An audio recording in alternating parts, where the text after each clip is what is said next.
အားလုံးပဲမင်္ဂလာပါဗျာထုံးသက်ပေးရနေကြိုဆိုပါရစေဒီနေ့မှာတော့ကိုယ့်ရဲ့ Facebook အကောင့်မှာကိုကြည့်ထားသမျှဗီဒီယိုတွေကိုတန်ရှင်းလုပ်တဲ့နည်းလမ်းလေးကိုကျွန်တော်ဒီနေ့မျှဝေပေးမှာဖြစ်တဲ့အတွက်ဒီဗီဒီယိုလေးကိုအစအနေအဆုံးထိကြည့်သွားပေးပါခင်ဗျာပထမဆုံးအနေနဲ့ကိုယ့်ရဲ့ဖုန်းထဲမှာရှိတဲ့ဒီ Facebook software တွေဝင်ပေးရမှာဖြစ်ပါတယ်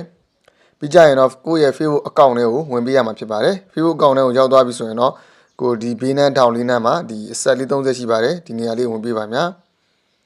အဲ့ပြီးသွားပြီဆိုရင်တော့ဒီမှာActivity Log ဆိုတဲ့ဒီနေရာလေးရှိပါတယ်ဒီနေရာလေးကိုထပ်ပြီးဝင်ပေးပါများ Activity Log တွေကိုရောက်သွားပြီဆိုရင်တော့ကျွန်တော်တို့ဒီနေရာမှာအပြရောင်လေးနဲ့ဒီနေရာလေးရှိပါတယ်အကွက်လေးတွေပေါ့နော်ဒီနေရာလေးပေါ့အဲ့နေရာလေးကိုဖြည်းဖြည်းချင်းဒီလက်လေးနဲ့ဆွဲလိုက်ပါဒီဘက်ကိုဆွဲလိုက်ပါဆွဲလိုက်ပြီဆိုရင်တော့ဒီမှာ Video Watching ဆိုရင် Watch ဆိုတဲ့နေရာလေးတွေ့ပါလိမ့်မယ်ဒီနေရာလေးပါ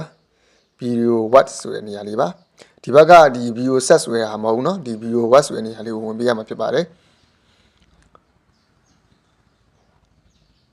ဒီထဲကိုရောက်သွားပြီဆိုရင်တော့ကိုကြည့်ထားသမျှ video တွေပေါ့เนาะဟိုနှစ်နဲ့ချီပြီးကြည့်ထားတဲ့ video တွေလည်းရှိမယ်အဲ့အတွက်ကြောင့်မို့ကိုကတန်ရှင်းရေးလုပ်ရမှာဖြစ်ပါတယ်တန်ရှင်းရေးလုပ်ဖို့အတွက်ဆိုရင်အပေါ်ဆုံးမှာရှိတဲ့ clear video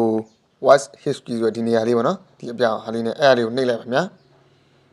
နှိပ်ပြီးသွားပြီဆိုတော့ clear ဆိုတဲ့ဟာလေးကိုနှိပ်လိုက်ပါ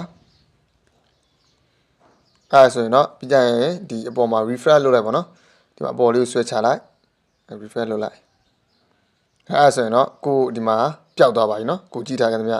ဒီမှာဒီနေရာတွေမှာမရှိတော့ပါဘူးအကုန်ဗီဒီယိုတွေမရှိတော့ဘူးကိုကြည့်ထားတဲ့ဗီဒီယိုတွေမရှိတော့ဘူးဒီလိုမျိုးလုပ်ပေးခြင်းအပြင်ဟိုတစ်ပတ်ကိုတစ်ချိန်ဒါမှမဟုတ်တစ်လကိုတစ်ချိန်ဒီလိုမျိုးလုပ်ပေးခြင်းအပြင်ကိုယ့်ရဲ့ဖုန်းက Facebook တွေကိုဝင်တဲ့ခါကျရင်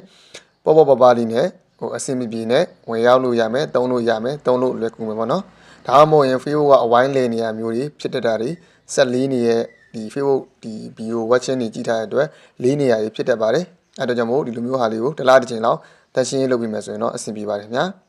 ကျွန်တော်ရဲ့ video လေးကဒီစုံလေးကအကျိုးကျေးဇူးရှိမယ်ဆိုရင်တော့ like and share လေးလုပ်ပြီးသွားပါခင်ဗျာအားလုံးကိုကျေးဇူးများတင်ပါတယ်ခင်ဗျာ